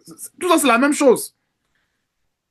Pour quelqu'un va me dire, mais c'est la même chose comment? Quand il y a deux serviteurs de Satan qui bagarrent. Comment c'est la même chose? C'est la même chose pourquoi? Parce qu'ils ont le seul dénominateur commun, ou bien l'élément en facteur qu'ils ont en commun, c'est le mal. Voilà l'élément qu'ils ont en commun. Quand ils bagarrent ensemble, ils sont tous des satanistes, mais ils bagarrent ensemble, on peut penser qu'ils ne s'entendent pas. Mais non, ils s'entendent. Ils ne s'entendent pas, oui, dans le domaine des sens. C'est nos yeux qui voient ça. On ne voit pas s'entendre. Mais l'entente est plutôt spirituelle. Parce qu'en bagarrant ensemble, en luttant ensemble, ils sont en train de nourrir le mal. Et le mal, c'est du diable. Et c'est pour ça que des fois, on peut avoir très souvent des bagarres, des luttes. On se dit mais, que non, il y a peut-être des bagarres entre les deux camps. Peut-être qu'ils ne s'entendent pas et autres. Non. Quelque part, si on regarde bien, il y a toujours un terrain d'entente. Mais là où il n'y a pas véritablement l'entente, c'est entre la lumière et les ténèbres. C'est-à-dire la lumière qui est Jésus-Christ et les ténèbres qui sont dans le monde. Donc, verset 15. Je ne te prie pas de les ôter du monde, mais de les préserver du mal. Donc ça, c'est pour nous. Présentement, cette parole, ça, c'est le Seigneur Jésus-Christ qui priait ainsi pour ses élus, pour ceux qui vont plus tard donner leur vie au Seigneur. C'est pour cela que nous sommes dans le monde. Et je vous assure, ça peut être des fois pénible. Pénible de vivre dans ce monde. C'est-à-dire, quand je dis de vivre pénible, pourquoi? Parce que en même temps, nous devons être fermes. En même temps, nous devons être doux. Vous voyez un peu, ces deux éléments, je vous assure, ce n'est pas facile de mettre cela dans le même panier. La douceur et la fermeté. Pourquoi? Parce qu'à un moment donné, on peut avoir l'impression que l'un ne marche pas avec l'autre, alors que les deux marchent ensemble. Ça veut dire quoi la fermeté? Je prends la fermeté au même titre que la sévérité. On va voir un parent, par exemple, qui est sévère. Et moi, je me rappelle à l'époque, surtout pour les enfants, quand ils aiment faire ce qu'ils veulent, ils n'aiment pas la sévérité des parents. Les enfants, généralement, aiment qu'on leur permette tout. Papa, je vais aller au cinéma. Maman, je vais aller au cinéma. On dit non, pas. Je vais faire ceci, pas. Mais quand le père dit non, l'enfant ne veut pas. Vous voyez un peu? L'enfant va commencer à dire que le parent est méchant. Non, le père n'est pas méchant. Il y a une différence entre la sévérité et la méchanceté. La sévérité est de Dieu. C'est pour ça que Dieu est sévère. La Bible nous parle de considérer la sévérité de Dieu. Mais la méchanceté est par essence pure du diable. La méchanceté, c'est du diable. Parce que Dieu n'est pas méchant. Dieu est sévère, mais il n'est pas méchant. Même lorsqu'il déclenche sa colère, c'est parce qu'il est sévère. Je dis ça pourquoi? Parce que, admettons que nous arrivons chez nous, On trouve peut-être, il y a un animal ici qui pue tellement, la moufette. Un animal qui est en décomposition soit dans la chambre et autres. C'est clair qu'on ne va pas, on ne va pas juste, comment dirais-je, retirer l'animal et garder les mêmes draps, garder le matelas. Non, la sévérité voudrait même que qu'on aille jusqu'à jeter même le matelas. Je ne sais pas si vous voyez un peu. La sévérité veut qu'on aille même jusqu'à jeter même le matelas. Ça peut être dur, mais c'est un animal qui pue tellement que son odeur, ça dit, je ne sais pas si cet animal meurt même dans une. Si cet animal meurt dans un lit, je ne sais même pas s'il va falloir même conserver le lit. Peut-être même le lit va falloir jeter. Pourquoi? Parce que même le bois là peut absorber même les odeurs. Ça va voir un peu. Le bois, je crois que j'ai suivi un documentaire même par rapport au bois. Le bois est vivant, c'est-à-dire qu'il peut absorber même les odeurs même de la moufette. C'est-à-dire, en gardant même le bois quelque part, il peut arriver même que on a changé le drap, on a changé le matelas, mais que la chambre dégage encore les odeurs pestilentielles de la moufette. Dans ce cas, il faut jeter même il faut jeter même le lit une fois. Ça, c'est la sévérité. Et moi, ça, c'est un exemple de la sévérité. Mais plus on peut voir ça comme la méchanceté, en disant que non, peut-être le lit là m'a coûté cher, le lit là. Non. Le bois même là, les matières là, absorbe. Ça absorbe. La mauvaise odeur, ça absorbe. Mais si c'est déjà incrusté dans la matière, il n'y a rien à faire. Même si tu laves le bois n'importe comment, ça va toujours dégager. Donc, la sévérité peut nous conduire dans ce genre de détails. Comme je parlais encore une fois de plusieurs, j'ai pris un exemple avec la moufette et autres. La sévérité peut nous conduire dans ce genre de détails. Mais quand c'est la méchanceté, c'est tout autre chose. La méchanceté, le but, c'est de faire le mal. C'est-à-dire anéantir le bien pour le mal. Alors que la sévérité, c'est anéantir le mal pour le bien. Je ne sais pas si on voit un peu la différence entre la méchanceté. Et c'est pour ça que quand Dieu parle de la méchanceté des hommes, hein, quand Dieu a, je crois, dans Genèse, où il parle, quand Dieu avait déclenché, avant que Dieu ne déclenche le déluge, Dieu parle de la méchanceté des hommes. Et c'est vrai. Parce que Dieu nous a donné, comme la Bible le dit, tout ce qui contribue à la vie et à la piété. Tout ce qu'il faut pour se sanctifier. Mais pourquoi est-ce que la plupart des hommes charnels préfèrent mettre cela à l'écart pour plutôt marcher sur le chemin du mal? C'est parce que ça, c'est méchant. Parce que imaginons un grand Dieu comme le nôtre qui a envoyé son Fils afin de nous préserver de la colère à venir. Mais il y a plusieurs aujourd'hui qui trouvent que non, je dois encore suivre mes propres penchants. Je dois suivre les traditions ancestrales de mon arrière-grand-père. Mon arrière-grand-père priait l'arbre. Je dois continuer à prier l'arbre. Mon arrière-grand-père priait le crâne de sa grand-mère. Et moi, j'avais été choqué une fois quand j'étais au Cameroun de voir que même les jeunes, des fois, comme je disais, des fois, et c'est là que j'ai compris que non, c'est en quelque sorte l'esprit d'égarement. C'est-à-dire que je n'arrivais pas à comprendre. Mais c'est seulement sur le plan spirituel que j'ai pu comprendre cela. Parce que selon la logique humaine, je n'arrivais pas à comprendre. Je me suis dit, mais comment est-ce que une personne peut être un grand enseignant, que ce soit en physique, en mathématiques, mais il va réduire toute cette grandeur-là dans un crâne. C'est-à-dire, je vais prendre un exemple de quoi le fait d'avoir évoqué ça la dernière fois, et c'est une question qui m'avait taraudé l'esprit, et j'avais trouvé l'explication justement sur le plan spirituel. Ce n'était que là que j'avais trouvé cela. C'est-à-dire quoi? Quelqu'un qui va aller soutenir sa thèse de doctorat en mathématiques ou en physique ou en quoi que ce soit, avec toute la logique qu'il y a derrière cette discipline, mais il part quand même donner le sacrifice à son grand-père qui avait à peine le CEPE. Je n'ai jamais compris ça. C'est-à-dire, le grand-père qui est mort, qui avait tellement de lacunes en mathématiques, qu'il a eu à arrêter que son cursus scolaire s'est terminé au niveau du CEPE. Mais il fait le doctorat. Mais il croit quand même que celui-là qui n'a même pas pu avoir le BEPC peut lui donner la réussite à tel enseigne qu'il ait le doctorat. Et ce n'est que sur le plan spirituel. La fin m'avait dépassé. Dépassé pourquoi? Parce que ce soit dans le domaine de la physique ou des mathématiques, il y a tellement de la logique. Et même dans les ensembles, il y a la logique. Et je me dis que, mais, donc quand ça concerne la croyance, la logique là, ils mettent ça au champ. Mais ils vont se prosterner devant un arrière-grand-père, je précise bien un arrière-grand-père, et c'est pareil même pour la médecine. C'est-à-dire quelqu'un qui veut la guérison, par exemple, la personne qui veut être guérie du sida, par exemple, alors que son arrière-grand-père est mort du sida. Mais il pense que, par miracle, son arrière-grand-père qui est mort du sida va quand même le guérir du sida. Vous voyez un peu? Ça veut dire que vraiment, ça dépasse l'entendement humain. Ce n'est que spirituellement parlant qu'on peut comprendre que c'est faisable. Et c'est là qu'on comprend qu'en réalité, nous avons besoin du Seigneur Jésus-Christ, nous avons besoin de la parole de Dieu. Pourquoi? Parce que on peut beau avoir ces connaissances, comme je vous disais, mais toutes ces connaissances-là, ça peut être néant si on n'a pas Jésus-Christ. Et je vous assure, il y a plusieurs principes que j'ai compris tout simplement avec la parole de Dieu.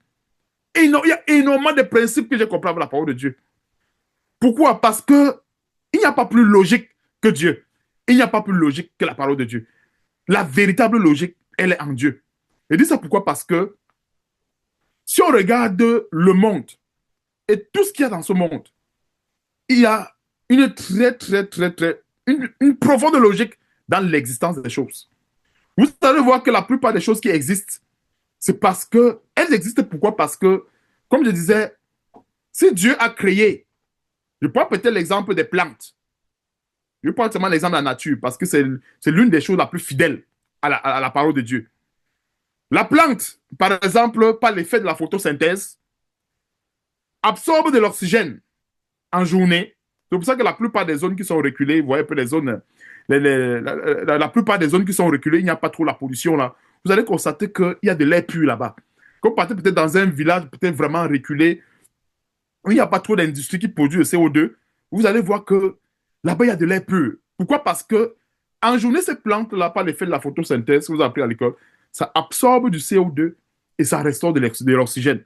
C'est pour ça qu'en réalité, on peut être fatigué. Vous voyez très souvent les papas là du village, après une dure journée de travail, il fait tellement chaud, il va se reposer à l'ombre d'un arbre et il reçoit de l'air frais. Vous voyez un peu? Cet air frais qu'il reçoit là, il a une certaine paix. Pourquoi? Parce que cet arbre-là a été créé pour ça. Et vous allez voir, l'arbre, aussi longtemps qu'il existe, va toujours faire la même chose.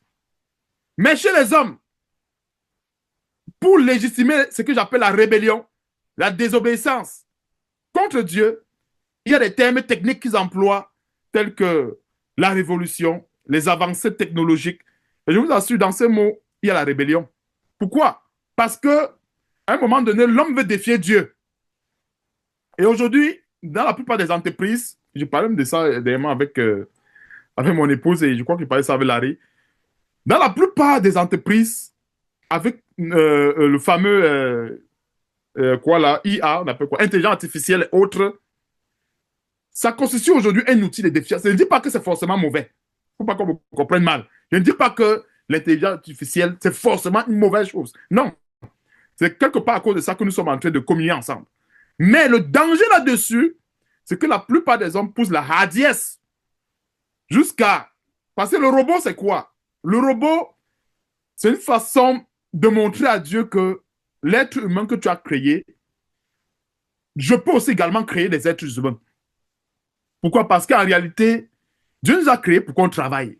Dieu nous a créés pour que nous puissions labourer la terre, travailler de nos propres mains et autres, procréer et autres. Mais maintenant, donc, avec les robots, l'esprit qu'il y a derrière, c'est de remplacer les humains. C'est-à-dire, bon, vous n'allez plus procréer comme vous voulez. De toute façon, on peut vous remplacer par les robots. Ouais, très souvent, la plupart des entreprises aujourd'hui, vous savez, l'être humain, je parle très souvent dans le système capitaliste où nous sommes, parce que généralement en Afrique, c'est pas trop avancé, mais vraiment le système des États-Unis au Canada, c'est un système outrancièrement capitaliste. C'est-à-dire, la plupart des employeurs sont en train de réfléchir. C'est-à-dire, s'il y avait moyen de remplacer tous les employés par les robots, non, il aurait fait. Non, non, il ne veut même pas hésiter. Et même là où je travaille, il y a des robots soudeurs. Vous voyez, peut-être demain, il y a des robots soudeurs. Et tu vois, des fois, le robot, et Dieu a fait des choses que l'homme dans sa folie ne pourra jamais comprendre. C'est qu'en fait, je pense que c'est le domaine où je fais. C'est que le robot soudeur, il est mécanique. Ça veut dire, tu le programmes de faire tel travail à tel travail. Il ne fait que ça. S'il est déréglé, il souffle seulement. S'il y a un problème, donc il ne veut pas savoir si... Je vais peut-être un exemple. En général, nous avons très souvent en fait, dans chaque domaine, c'est-à-dire c'est propre à chaque domaine. Je prends peut-être mon domaine. On dit peut-être que pour faire tel travail, pour commencer à souder deux pièces, il faut d'abord nettoyer, préparer la surface pour que la soudure soit solide. Maintenant, donc, admettons que l'employé qui opère dans ce poste n'a pas une bonne formation. Donc, il ne savait pas qu'il fallait nettoyer tel métal. Quand il va mettre dans le robot ne va pas nettoyer. Vous voyez un peu, le robot ne va pas dire à la personne qui a mis la pièce dans le métal que non, vraiment, tu as oublié de nettoyer. C'est l'humain qui fait ça. Et vous voyez un peu, j'appelle ça, ce sont les défaillances que Dieu a bien prévues pour que l'homme ne puisse pas arriver. Parce qu'en fait, si Dieu n'avait pas prévu cette défaillance, et même de plus en plus, ils essayent de mettre des capteurs, des sons, mais ça ne marche toujours pas. Pourquoi? Parce que si le métal n'est pas préparé, le robot, lui, va seulement souder. Et qu'est-ce que ça va faire? Quand il va souder, on va constater que la soudure se casse. Le robot n'est pas conçu pour voir que c'est cassé. Il soude seulement et il continue. Je ne sais pas si vous voyez un peu. Donc, l'intelligence que Dieu nous a donnée, vraiment, c'est quelque chose d'exceptionnel. C'est pour ça que la Bible dit que Dieu a créé l'homme à son image. Et les hommes ne pourront jamais créer un robot à l'image de Dieu. Pourquoi? Parce que Dieu nous a donné ce que j'appelle une lourde capacité d'adaptation. Nous pouvons nous adapter. Nous pouvons créer. Et souvent, ce que les gens se vantent avec, c'est que c'est Dieu qui nous a donné cela. Nous ne l'avons pas de nous-mêmes, mais nous l'avons de la part de Dieu. C'est-à-dire un homme qui adapte une situation, qui adapte un appareil, ce n'est pas lui qui adapte, c'est Dieu qui adapte cela afin que cet appareil puisse s'accommoder à son environnement. Mais il y a des hommes qui vont penser que non, à ce moment, il devient Dieu. Non, c'est par orgueil qu'ils pensent cela. Pourquoi? Parce que l'essence de cette adaptation-là, c'est quoi? C'est le souffle de vie. Donc, si on n'a pas le souffle de vie, on ne pourra rien faire. Donc, quelqu'un ne peut pas penser qu'il est au-dessus de Dieu parce qu'il a créé toutes choses et il pense que Dieu ne le sert à rien. Mais la seule question qu'il va falloir lui poser, c'est que le souffle de vie qu'il utilise là. Et j'ai déjà pris un exemple ici, c'est que dans tous les pays développés où nous sommes, il y a tellement de taxes ici, là. Taxes sur le carbone, c'est-à-dire il y a des taxes, mais ils n'ont pas encore réussi à mettre la taxe sur l'air qu'on respire. Mais je ne sais pas si ça va venir un jour, mais ils n'ont pas encore réussi. Pour l'instant, on ne taxe pas l'air. On ne... Vous voyez un peu, c'est une façon de dire que... Regardez un peu la beauté de Dieu. C'est-à-dire que Dieu a fait toutes choses avec perfection et une grande cohérence. Donc, je vous fais une grande parenthèse pour qu'on comprenne en profondeur que tout ce que Dieu a fait, il a fait dans un but, avec un but que l'homme soit à l'aise, que l'homme ait une joie parfaite. Mais pour avoir la joie parfaite, il faut bien qu'on utilise les choses comme Dieu voudrait qu'on l'utilise. Donc voilà un peu cette grande parenthèse que j'ouvrais en quelque sorte par rapport au monde, par rapport à comment est-ce qu'il faut se méfier des choses du monde et comment est-ce que dans ce monde, il y a des choses justement qui n'existent pas longtemps, bien qui finissent par mourir parce que justement, quand l'arbre respecte, bien quand la nature respecte la loi de Dieu, alors nous avons toujours les arbres qui verdissent, les arbres qui jaunissent. Pourquoi? Parce que ces arbres respectent la parole de Dieu. Même les oiseaux, généralement, honorent la parole de Dieu. Voilà, quand nous voyons les oiseaux qui chantent là, quand les oiseaux chantent, c'est une façon pour l'oiseau de louer aussi également l'Éternel. Donc, verset 17. Sanctifie-les pas ta vérité, ta parole est la vérité. Comme tu nous as envoyés dans le monde, je les ai aussi envoyés dans le monde. Et je me sanctifie moi-même pour eux, afin qu'eux aussi soient sanctifiés par, par la vérité. Et nous voyons que la sanctification aussi a une chaîne. C'est quoi? C'est qu'on peut penser que la sanctification ici, quand nous nous sanctifions, oui, c'est pour nous, mais c'est aussi également pour les autres. On se sanctifie pourquoi? Parce que on veut être pur devant Dieu, on veut être saint devant Dieu, on veut avoir l'approbation de Dieu. Mais on se sanctifie aussi également parce qu'on veut être ce vase-là que Dieu peut utiliser pour, justement, pour le bien-être du prochain. Donc, c'est la même chose que nous voyons aussi également avec le Seigneur Jésus-Christ. Il s'est sanctifié pour nous-mêmes afin que nous aussi également nous soyons sanctifiés par la vérité. Et quand nous sommes sanctifiés par la vérité, nous sommes sanctifiés pour l'Église. Verset 20. Ce n'est pas pour eux seulement que je prie, mais encore pour ceux qui croiront en moi par leur parole. Est-ce que nous voyons des détails? Donc, à ceux qui croiront en moi, qui croiront en moi par leur parole. Est-ce que nous voyons un détail? C'est que le Seigneur nous a donné sa parole et la parole que nous avons n'est pas la nôtre. Nous voyons un peu, c'est la parole du Seigneur Jésus-Christ. Et quand nous donnons cette parole, ce n'est pas notre parole. Vous rappelez, tous ces versets que nous sommes en train de voir présentement, ce n'est pas moi qui ai écrit la Bible. Vous voyez un peu, c'est la parole du Seigneur. Et c'est en fait l'accomplissement de cette prophétie que nous voyons ici. Ce n'est pas pour eux seulement que je prie, mais encore pour ceux qui croient en moi par leur parole. Donc je mettais un peu l'emphase sur leur parole. Quand je dis leur parole, c'est parce qu'un disciple du Seigneur Jésus-Christ, la parole qui sort de sa bouche en étant un, je vais partir avec l'unicité. C'est bien important que je parte avec la relation d'unicité. Pourquoi? Parce que si je ne parle pas de la relation d'unicité, il y a comme une cassure. Je ne sais pas, vous voyez un peu. Alors, dans un disciple du Seigneur Jésus-Christ, qui forme un corps avec Jésus-Christ, sa parole devient la parole du Seigneur Jésus-Christ. Je ne sais pas si on comprend un peu. Versus un faux disciple qui ne forme pas un même corps avec le Seigneur Jésus-Christ, sa parole n'est pas la parole de Christ. Donc, c'est l'élément que je tenais à appuyer un peu ici pour que ça soit vraiment très clair. Donc, quand on dit leur parole, ce n'est pas leur parole à eux, mais c'est toujours la parole du Seigneur Jésus-Christ. Parce que le serviteur ne fait pas sa propre volonté, mais il fait la volonté de celui qui l'a envoyé, c'est-à-dire la volonté de son maître. Verset 21.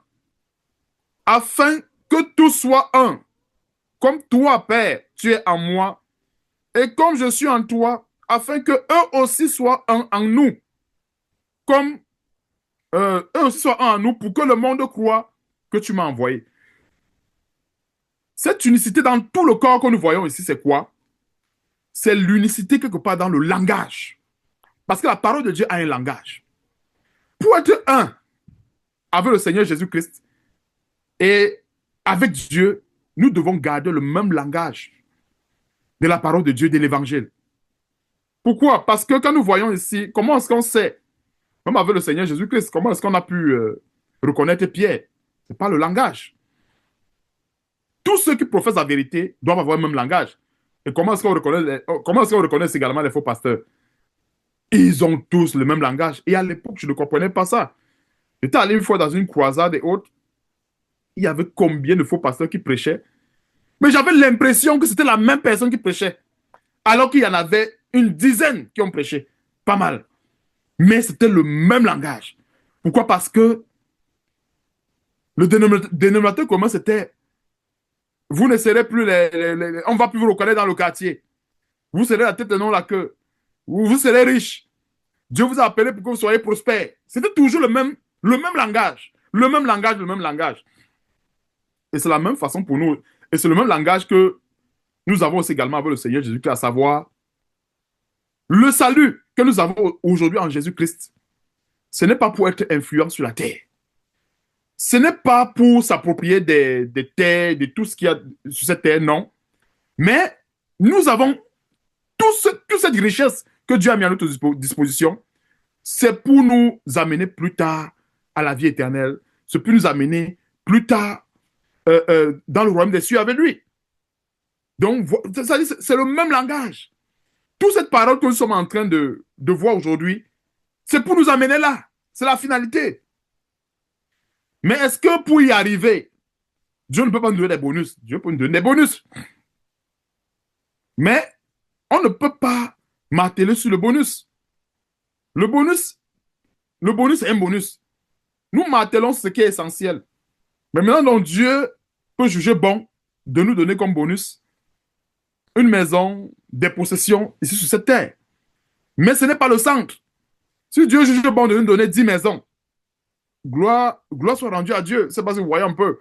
Mais on ne va pas vraiment fonder l'évangile sur l'acquisition des biens, sur le règne ici sur la terre. Comme il y a plusieurs qui essaient de justifier que non. Comment est-ce que nous allons régner avec Christ s'il y a sur la terre, on ne règne pas? Ça n'a pas de sens. Nous n'avons pas les mêmes, comme on disait des fois à l'école, nous n'avons pas les mêmes variables. La variable qui entre dans le règne en Christ n'est pas la même variable qui rentre dans le règne de la terre. Ce ne sont pas les mêmes variables. Ce ne sont pas les mêmes éléments. Pour régner sur la terre, les marabouts maîtrisent très bien ces variables. Les francs-maçons maîtrisent très bien cela. Comme très souvent l'habitude de dire, c'est que pour être riche, influent dans ce monde, ce n'est pas par Jésus-Christ qu'il faut passer. Ce n'est pas par lui. Les marabouts, les loges occultes, ils sont là pour ça. Ils sont spécialisés là-dedans. Mais nous sommes avec Jésus-Christ parce que nous voulons prospérer dans l'âme. On veut prospérer à la source. Parce que la prospérité à la source engrange, c'est-à-dire qu'en fait, c'est comme, je vois un peu, c'est un peu comme l'effet tsunami. On nous avait expliqué un peu en physique une des causes du tsunami, et je vais vous expliquer ça avec les ondes. C'est-à-dire, c'est un peu comme, je veux penser un peu, un peu dans un système un peu plus petit. Admettons un objet qu'on jette au milieu de l'eau et qu'il y a des ondes qui se propagent. L'onde commence à se propager à partir du point d'impact. C'est-à-dire quand l'objet est tombé dans l'eau, l'onde se propage à partir du point d'impact et ça se répand jusqu'à la surface. Et l'onde, en arrivant à la surface, il y a des additions. C'est-à-dire que ça s'additionne avec telle onde, soit ça s'additionne, soit ça se soustrait. Au cas où il y a les ondes qui vont dans le même sens. C'est comme on expliquait en physique. Quand il y a les ondes qui vont dans le même sens, ça s'additionne. Mais si ça va dans le sens contraire, ça diminue. C'est pour ça qu'on peut avoir un impact à une surface d'eau, au milieu, à une surface de l'eau, et au bord en arrière. Pourquoi? Parce que ça se réduit plus tôt. Parce qu'il y a d'autres ondes qui viennent annuler d'autres. Et ça fait que l'effet de cette onde-là s'annule au fur et à mesure, si bien qu'on arrive à l'autre bout, on tombe à zéro. Bon, c'est la même chose avec la parole de Dieu. La parole de Dieu, c'est quoi? C'est que c'est le même effet. C'est-à-dire que c'est un phénomène physique pour revenir à la parole de Dieu en disant que c'est le même effet. Quand nous cherchons la prospérité au cœur, dans l'âme, c'est Dieu maintenant qui ébranle tout autour de nous pour que cet élément-là reste toujours actif. C'est parce que nous voyons un peu. C'est-à-dire, si Dieu voudrait que nos âmes soient impactées par la parole de Dieu, c'est Dieu qui sait ce qui va ébranler autour pour qu'il y ait toujours l'impact au point de vue de l'âme. Et c'est pas ça que je comprends un peu. Mais ce n'est pas à nous de dire que Seigneur, impacte mes finances. Seigneur, impacte ceci, impacte cela. Non, nous devons chercher à ce que nos âmes soient impactées par la parole de Dieu. Alors, quand l'âme est impactée par la parole de Dieu, c'est Dieu qui décide ce qui va donc impacter autour. Parce que tout ce qu'il y a autour, c'est ce que Dieu décide. Dieu peut décider d'impacter les finances. Pourquoi? Parce qu'il sait bien que sans les finances, on ne peut pas faire son œuvre. C'est tout à fait normal. C'est parce que vous comprenez un peu. Dieu peut décider d'impacter les finances. Mais maintenant, on ne vient pas d'emblée demander cet impact sans toutefois chercher à impacter, vous voyez un peu, le centre qui est l'âme. Et l'évangile aujourd'hui, c'est ça. Nous œuvrons parce que nous voulons que nos âmes soient impactées. Maintenant, dans tout ce qu'il y a autour, les ondes qui gravitent autour, là maintenant, c'est Dieu qui décide. Et je dis ça pourquoi? Parce que on peut se focaliser sur telle chose, mais Dieu décide par exemple d'impacter d'abord notre entourage. Et si nous voyons un peu, Dieu décide d'abord d'impacter les membres de nos familles. Donc on ne peut pas, comment dirais-je, c'est-à-dire que l'évangile c'est quoi? Se concentrer à l'essentiel, aller à l'essentiel. Et maintenant c'est Dieu maintenant qui décide de faire maintenant le reste selon sa volonté. Verset 23. Moi en eux et toi en moi, afin qu'ils soient parfaitement un, et que le monde connaisse que tu m'as envoyé, et que tu les as aimés comme tu m'as aimé. Verset 24. Père, je veux que là où où je suis, ce que tu m'as donné soit aussi avec moi, afin qu'ils voient ma gloire.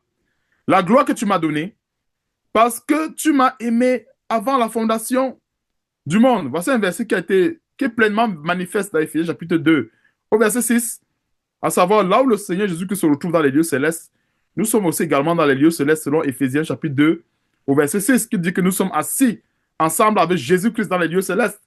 Présentement, quand nous communions dans la parole de Dieu, présentement, nous avons le même dénominateur commun. Nous sommes aussi également assis dans les lieux célestes. Les révélations que nous recevons présentement de la parole de Dieu, ce ne sont pas les révélations de la terre. Ce sont des révélations qui viennent des lieux célestes en Jésus-Christ. Je précise bien, ça vient des lieux célestes en Jésus-Christ. Donc, par conséquent, nous y sommes pour recevoir justement ces révélations. Donc, c'est ça que nous voyons au verset 24. Père, je veux que là où je suis, ce que tu m'as donné soit aussi avec moi. Donc, nous y sommes. Afin qu'ils voient ma gloire. Et la gloire de Dieu peut être manifeste sur plusieurs plans. La gloire de Dieu peut être manifeste. C'est-à-dire que une personne qui écoute la parole de Dieu et qui est délivrée et que les écailles tombent des yeux, elle ne va pas dire qu'elle n'a pas vu la gloire de Christ. Elle a vu la gloire de Christ. Raison pour laquelle les écailles sont tombées des yeux de cette personne. Voilà comment est-ce que la gloire de Christ peut être manifeste.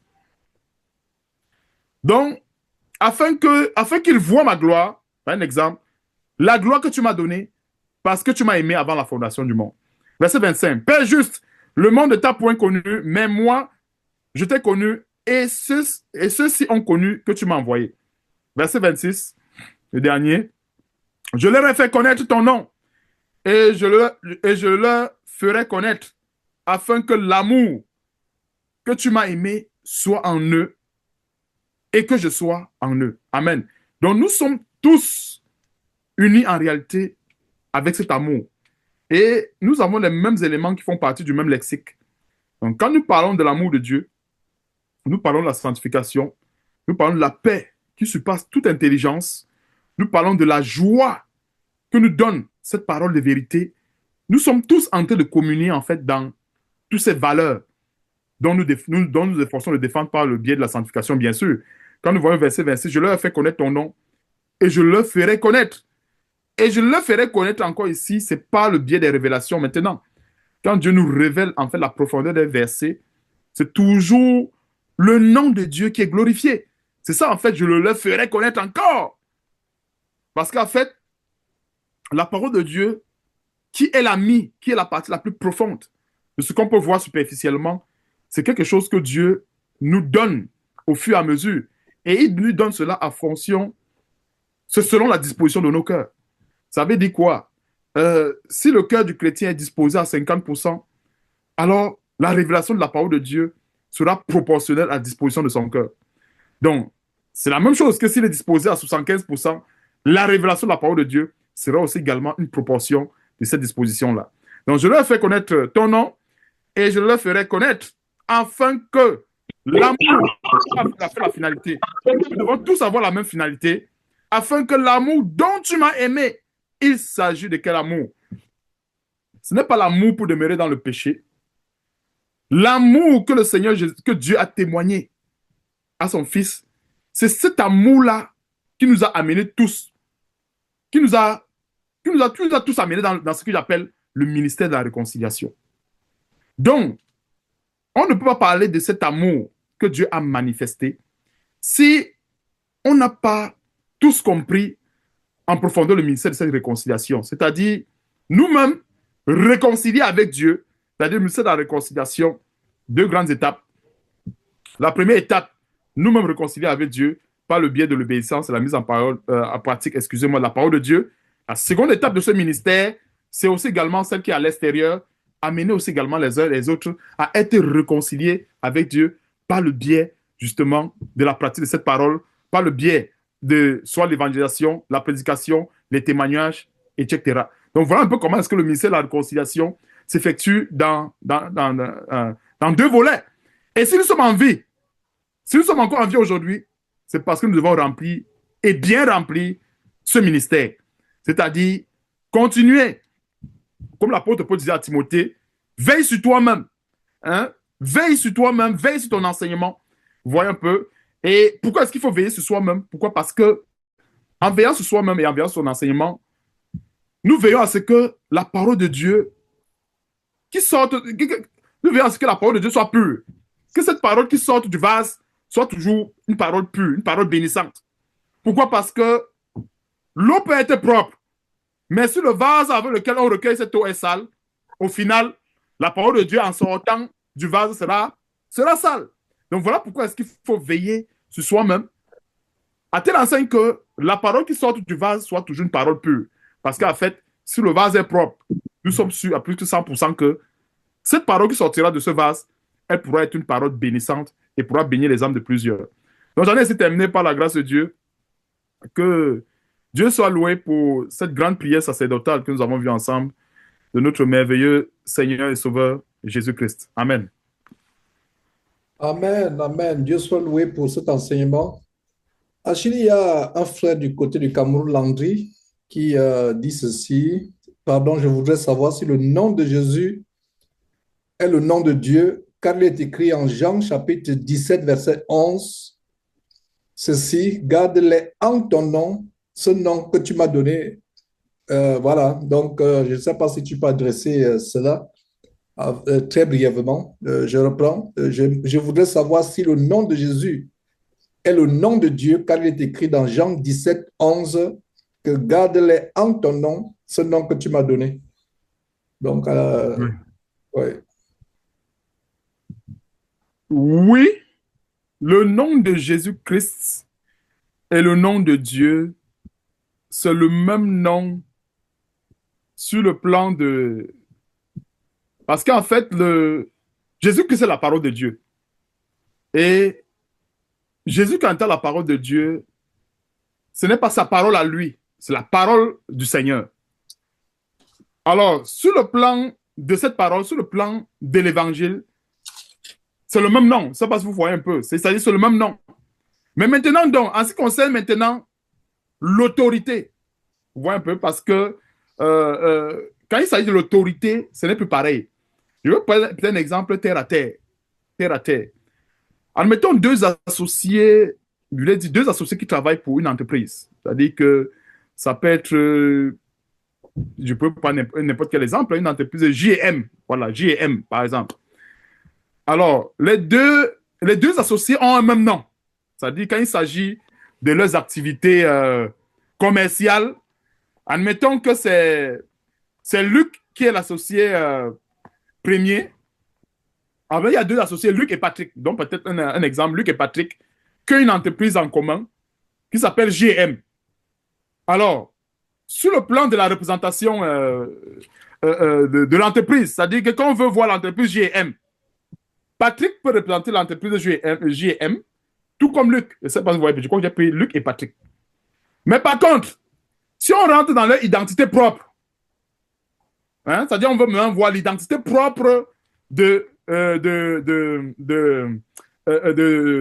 associés d'entreprise, on ne va plus dire que Patrick, lui, il est GM et Luc, il est GM. Je ne sais pas si cet exemple est assez simple. C'est vrai que j'ai parlé sur deux volets parce que quand on parle de la parole de Dieu, il y a l'unicité, c'est-à-dire la parole de Christ, c'est la parole de Dieu, c'est le même nom sur ce plan-là. C'est-à-dire, quand il dit, par exemple, verset 11, Père Saint, garde en ton nom hein, ce que tu m'as donné, afin qu'il soit un. C'est quoi, c'est ça? Je ne me trompe pas. Je ne suis plus dans le monde et ils sont dans le monde et je vais à toi. Père Saint, garde en ton nom ce que tu m'as donné, afin qu'il soit un comme nous. Je crois que c'est ça ce verset. Ouais. Voilà. Donc, en fait, quand je parlais de l'évangile, c'est le même évangile. C'est la même parole. Donc, c'est le même nom. En ce sens où le Seigneur Jésus-Christ ne parle pas de lui. Il parle du nom de son Père. C'est-à-dire qu'on parle toujours du même nom. Il parle pour la gloire de son Père. Mais maintenant, donc, quand il s'agit de l'œuvre, il s'agit de l'œuvre, l'élément qui est mis en exergue, l'autorité. Ce n'est plus le même nom. C'est-à-dire, le Seigneur Jésus-Christ, qui est le Fils, agit pour le compte de son Père, c'est-à-dire celui qui l'a envoyé. Et j'ai pris un exemple un peu simple, un peu comme deux associés, Luc et Patrick. qui ont une entreprise en commun, J et M. Donc, c'est pour dire que si, vous savez, est-ce que sur le plan des entreprises, il y a ce qu'on appelle la personne morale et la personne physique. Donc, en ce qui concerne la personne morale, si on veut voir J et M, Luc et Patrick peuvent représenter J et M. Pourquoi? Parce qu'ils ont une même personnalité morale. Mais, je ne sais pas si beaucoup de gens vont comprendre un peu quand je rentre un peu dans ce genre de droit. La personnalité morale de J et M, ça peut être imputé à Luc comme à Patrick parce que tous deux ont la même société. Maintenant donc, quand il s'agit de la personnalité physique, ce n'est plus Patrick va prendre son propre nom et, et Luc va prendre son propre nom. Donc voilà un peu un petit détail que j'aimerais donner un peu là-dessus. Je crois qu'il y a des frères qui veulent intervenir. Pas pour, Tout à fait, Achille. Avant de passer la parole à Claude, je ne sais pas si Landry est en train de suivre. Et si tu suis Landry, j'espère très bien que tu n'es pas influencé par cette doctrine diabolique de Jésus-Christ qui est en même temps son propre Père et son propre Fils. J'espère bien. J'aimerais poursuivre sur ce qu'Achille vient de dire en nous invitant d'aller très rapidement en Matthieu chapitre 1, le tout premier chapitre de Matthieu sur la révélation de la venue sur terre du Seigneur Jésus-Christ au travers de Marie.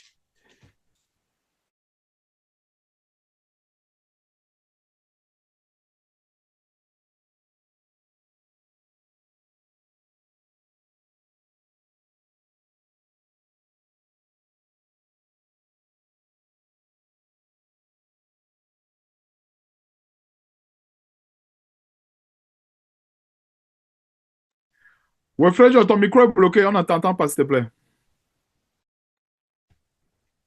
Ok, quelle est la dernière parole que vous avez entendue? Achille, quelle est la dernière parole que vous avez entendue, que vous avez entendue? Matthieu chapitre 1. Ok, donc allons dans Matthieu chapitre 1, les révélations sur la venue de Jésus au ciel. Et je disais que j'espère que Landry n'est pas dans cette mouvance diabolique de Jésus qui a en même temps son propre Père et son propre Fils. Et si vous croyez en ce Jésus, vous croyez en un démon, vous croyez à Satan qui veut prendre la place de Dieu, qui veut être Dieu, être l'égal de Dieu. J'espère que cette question n'est pas fondée par rapport sur cette confusion. En fait, il ne devrait même pas avoir de confusion. Et voyons les détails sur comment Jésus est venu sur terre. Et l'ange qui, au verset 20, Matthieu chapitre 1, apparaît en songe à Joseph. Voilà ce qui est dit au verset 21. Elle, c'est-à-dire que la femme de Joseph, Marie, enfantera un fils et tu lui donneras le nom de Jésus. C'est lui qui sauvera son peuple de ses péchés. Donc, le nom de Jésus signifie le salut du péché. Et par rapport à ce qu'Achille disait, Jésus est le nom par lequel Dieu nous sauve du péché. C'est le nom Jésus. C'est le nom Jésus. Jésus signifie salut du péché, sauver du péché, délivrant du péché. Et verset 23, voici la Vierge sera enceinte, elle enfantera un fils et on lui donnera le nom d'Emmanuel. Emmanuel et Jésus, c'est la même chose. Mais Emmanuel a une autre signification. Emmanuel va plus loin, ce qui signifie Dieu avec nous. Donc, il y a une proximité, je vais dire, une singularité entre Dieu et Jésus-Christ. Même s'ils sont distants l'un de l'autre, dans le plan de salut, Jésus est le plan de salut de Dieu. Jésus est Dieu avec nous, Emmanuel. Donc maintenant, qu'en est-il? Il y a des gens qui vont dire, mais donnez-nous alors le nom de Dieu. Et là, j'ai été confronté à ces personnes. Il dit, mais où alors le nom de Dieu? Donnez-moi le nom de Dieu. Et quand vous voyez un frère ou une sœur commencer à prendre cette tangente, cette pente, vous comprenez qu'il ne vient pas pour comprendre, il vient pour argumenter. J'espère que ce n'est pas le cas de Landry. Claude, débloque ton micro, s'il te plaît.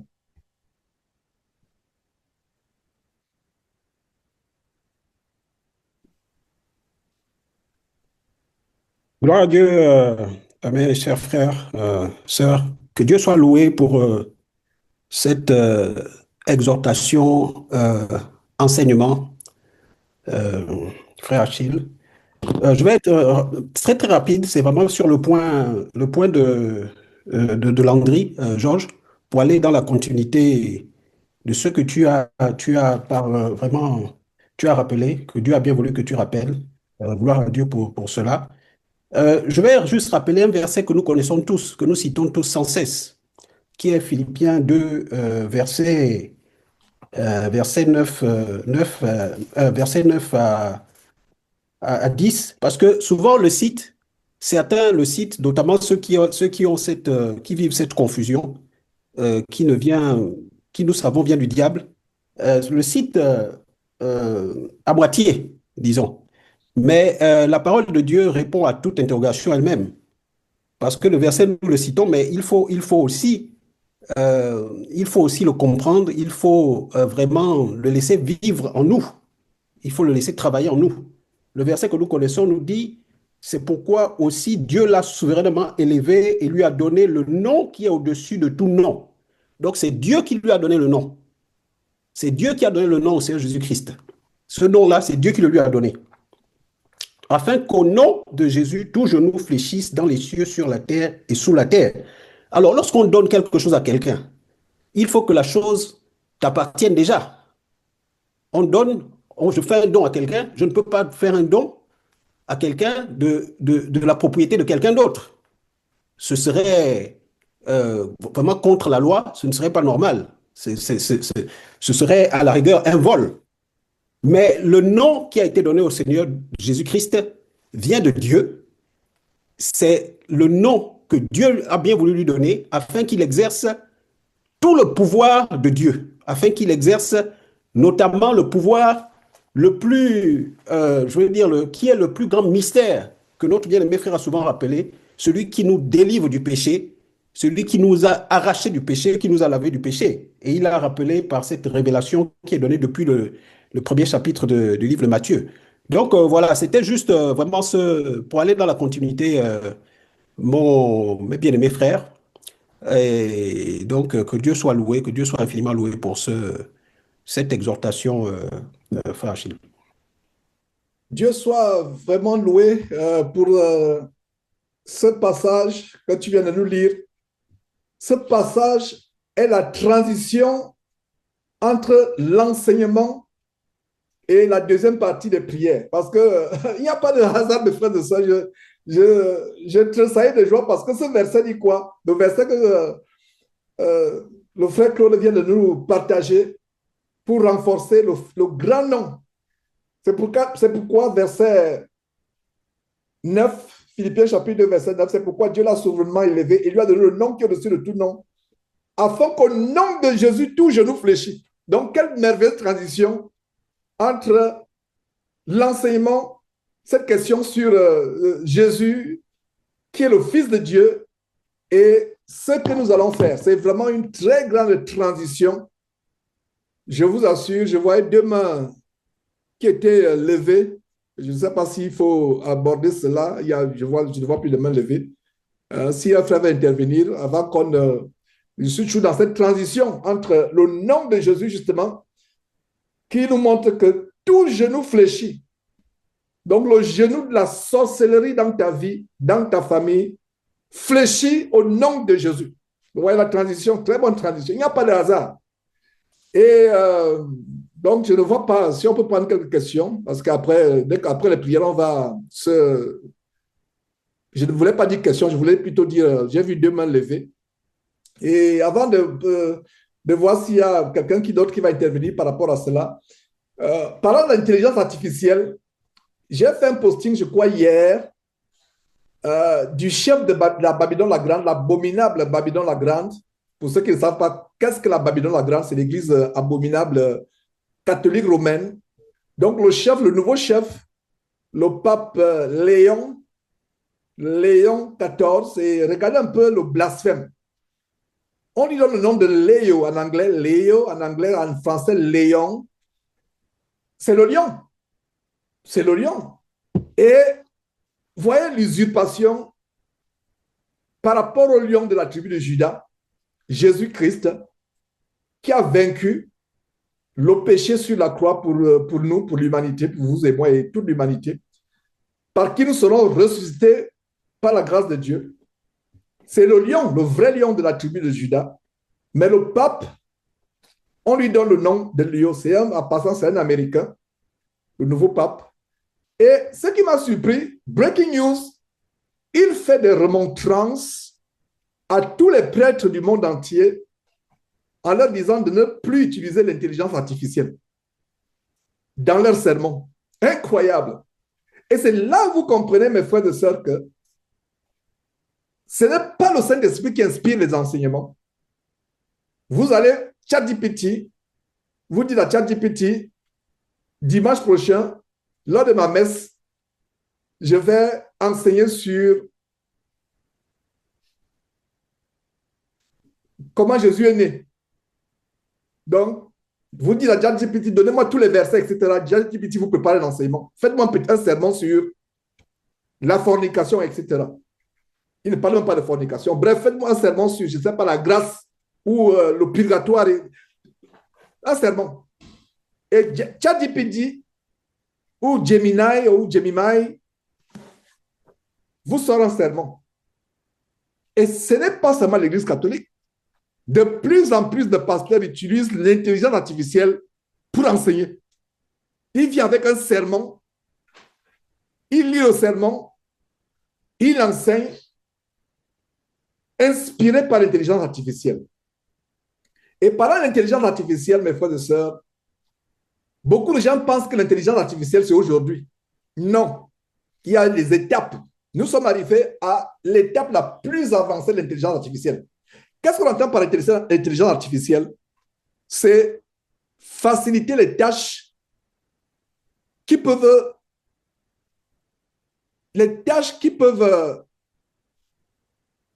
donner un casse-tête chinois au cerveau humain. Faciliter l'analyse, faciliter la réflexion. C'est ça l'intelligence artificielle. C'est-à-dire que quelque chose qui aide le cerveau. Est-ce que vous savez, par exemple, que la calculatrice que les boutiquiers utilisent, c'était l'intelligence artificielle? Il y a des calculs que vous ne pouvez pas faire. La plupart d'entre nous, bon, les jeunes aujourd'hui, ceux qui sont de ma génération, je ne sais pas si quelqu'un ne connaît pas sa table de multiplication, même jusqu'à 12 ou à 13, parce qu'on risque ça par cœur au point jusqu'à aujourd'hui, on a ça mentalement. Mais aujourd'hui, un enfant, tu lui dis 11 fois 12, 14 fois 11, c'est quoi? Il ne peut pas te dire. Il va taper. Quand est-il les calculs avec les décimales? L'intelligence artificielle a commencé avec des outils aussi simples que la calculatrice. Il y a des années, il n'y avait pas d'ordinateur. La calculatrice, déjà, c'était l'intelligence artificielle. Parce qu'il faut comprendre d'où l'intelligence artificielle, d'où on part. L'homme veut remplacer le cerveau ou aider ça a commencé par aider le cerveau humain, mais l'étape finale, c'est remplacer le cerveau. Au départ, c'était aider le cerveau, mais aujourd'hui, c'est remplacer le cerveau. Et comme Achille l'a si bien dit, le cerveau ne sera jamais remplacé. Le cerveau humain ne sera jamais remplacé. À un moment, il faut le cerveau humain. Parce que le cerveau humain est la manifestation de l'Esprit de Dieu. Même ces savants qui font des prouesses sur le plan des inventions, de l'architecture, de la mécanique, de l'aviation, ils ne savent pas que c'est l'intelligence que Dieu a mise en eux qui les fait travailler. Et plus tard, l'intelligence artificielle a évolué avec Microsoft, par exemple. Excel. Est-ce que vous savez qu'avec Excel, on avait déjà l'intelligence artificielle? Donc aujourd'hui, l'intelligence artificielle a atteint un niveau pour on ne sait pas qu'avec Excel, qui a commencé tellement de manière basique, faire les tableaux, la computation, présenter quelque chose de manière tellement simple, aisée à lire, de manière compréhensible. Excel, par exemple, c'était déjà l'intelligence artificielle. Word, c'était l'intelligence artificielle. Les aides-mémoires, c'était l'intelligence artificielle, par exemple. Oui. Donc, l'histoire de l'intelligence artificielle, il faut comprendre que ça n'a pas commencé aujourd'hui, ça a commencé avec la calculatrice et même avant la calculatrice pour aider l'intelligence, pour aider le cerveau humain. Et quelqu'un m'a posé la question, est-ce que l'intelligence artificielle, c'est quelque chose euh, qui est recommandé pour les chrétiens? Je dirais, comme je l'ai toujours dit, nous vivons dans une génération où c'est incontournable. Que vous l'utilisez ou pas, vous l'utilisez même indirectement, même de manière passive. Si vous avez un emploi et vous êtes dans une compagnie, on vous paye votre salaire ou vous devez payer votre Internet ou payer l'électricité, tout ça, c'est l'intelligence artificielle. Que vous en soyez un usager, un utilisateur direct ou indirect, vous l'utilisez. Mais il y a des domaines où, à un moment, vous savez que non, là, c'est Satan, ce n'est plus un homme. Ce n'est plus un homme. Comme par exemple, des choses terribles qu'ils sont en train de vouloir planifier. Si c'est la volonté de Dieu, nous allons faire des recherches et on va faire une émission là-dessus par rapport aux dangers. Il y a des dangers, mais nous utilisons ces choses pour la gloire de Dieu. Mais je vous en conjure, frère, ce serait un blasphème d'utiliser l'intelligence artificielle pour préparer l'enseignement biblique. C'est pour ça que quand nous, ici, quand nous réunissons, on ne sait même pas si on va enseigner, on ne sait même pas ce qu'on va enseigner. Voilà, Achille, je ne savais pas. Quand Achille devait enseigner aujourd'hui, je ne savais pas. Lui-même, il ne savait pas. Moi, je ne savais pas. C'est Dieu qui a voulu qu'il enseigne. Je n'avais aucune idée qu'il devait enseigner. Nous sommes conduits par le Saint-Esprit et non par l'intelligence artificielle. Et une chose aussi, et c'est une exhortation, programmez vos vies pas avec des modèles de software, etc. Dans telle année, je vais faire ceci, mon budget doit atteindre tel niveau pour que j'ai une retraite confortable. Il y a des simulations, des logiciels et des choses qui vous aident à planifier votre vie. Je ne dis pas cela que la planification de votre vie est une mauvaise chose, mais la meilleure planification de votre vie, vous savez quoi? Je vous donne mon secret. Comment je planifie ma vie? Je la remets entre les mains de Dieu. C'est aussi simple que ça. Et Dieu la planifie pour moi. Donc, laissez Dieu planifier votre vie. Hein? Vous ne savez même pas si demain, vous allez atteindre demain. Donc, laissez Dieu planifier votre vie. Quand vous mettez votre vie entre les mains de Dieu, le plus grand planificateur, oh là là, je vous assure que votre vie ira dans la bonne direction. Alors, c'était ce que je voulais dire. Franck, débloque ton micro, s'il te plaît.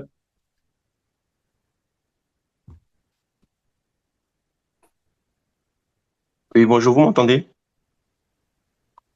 Si vous me le permettez, c'était juste pour lire deux versets, en fait, dans la transition que tu es en train de faire, bien-aimé frère, et que Achille a faite. Le premier verset, c'est 1 Corinthiens, chapitre 15, verset 27. Par rapport à la suprématie du nom de Jésus-Christ, je vais juste lire ce passage pour nuancer un point, afin que ceux, justement, qui ont la confusion à ce niveau-là, sache que le Saint-Esprit apporte une nuance. 1 Corinthiens 15, verset 27. Je lis 1 Corinthiens chapitre 15, verset 27. Dieu, en effet, a tout mis sous ses pieds, mais lorsqu'il dit que tout lui a été soumis, il est évident que celui qui a soumis toute chose est accepté. Donc on voit ici que Dieu a soumis tout au nom de Jésus-Christ. Il lui a donné le nom qui est au-dessus de tous les noms. Mais le seul qui n'est pas soumis à ce nom, c'est Dieu le Père. C'est Dieu notre Père. Verset 28. Et lorsque toutes choses lui auront été soumises, alors le Fils lui-même sera soumis à celui qui lui a soumis toutes choses, afin que le Père soit tout en tous. Afin que Dieu soit tout en tous, autant pour moi. C'était juste pour lire ce verset, juste pour le lire en fait pour, voilà, dans la continuité de la transition qui était faite, qu'il y a quelqu'un qui est accepté, c'est celui qui lui a soumis toutes choses, Dieu notre Père. Deuxième passage, bien aimé, Hébreux chapitre 10, c'était le deuxième passage que je voulais lire. Verset 5. Hébreux 10, verset 5. Donc, je lis rapidement.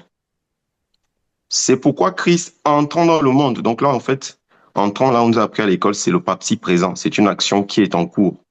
Donc, on voit ici un moment où le Seigneur s'apprête à rentrer dans le corps de Marie, dans le ventre de Marie, quand le Saint-Esprit va lui former un corps. Qu'est-ce que la Bible dit? Tu n'as voulu ni sacrifice, ni offrande. Donc, c'est Jésus-Christ qui parle, en fait.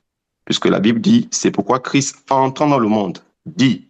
Donc, Christ dit ceci avant d'entrer dans le monde. Il dit ceci à qui? Il dit ceci à son Père. Tu n'as voulu ni sacrifice, ni offrande, mais tu m'as formé un corps. Donc, c'est Dieu le Père qui lui a formé ce corps dans le ventre de Marie. Et il continue. Tu n'as agréé ni holocauste, ni sacrifice pour le péché. Alors je dis, voici, dans le rouleau du livre, il est question de moi. Quel rouleau du livre? Il s'agit de la parole de Dieu. Donc, c'était par rapport au nom, en fait. Pour faire, ô Dieu, ta volonté. Verset 8. Après avoir dit d'abord, tu n'as agréé ni sacrifice, ni offrande, ni holocauste, ni sacrifice pour le péché, ce qu'on offre selon la loi. Il dit ensuite, voici, je viens pour faire ta volonté. Et il abolit ainsi la première chose pour établir la seconde. Verset 10. C'est en vertu de cette volonté que nous sommes sanctifiés par l'offrande du corps de Jésus-Christ une fois pour toutes. Achille a parlé justement de la vérité qui nous sanctifie. Et voilà un peu en détail comment on a été sanctifié. Lorsque Christ a pris le corps que son Père lui a formé, en venant faire non sa volonté, mais la volonté de son Père, pour que nous soyons sanctifiés par cette vérité-là qui est la volonté de Dieu. Voilà, bien-aimés, c'est ces deux versets que je voulais lire, juste pour dans la continuité de ce qui était dit. Dieu soit loué.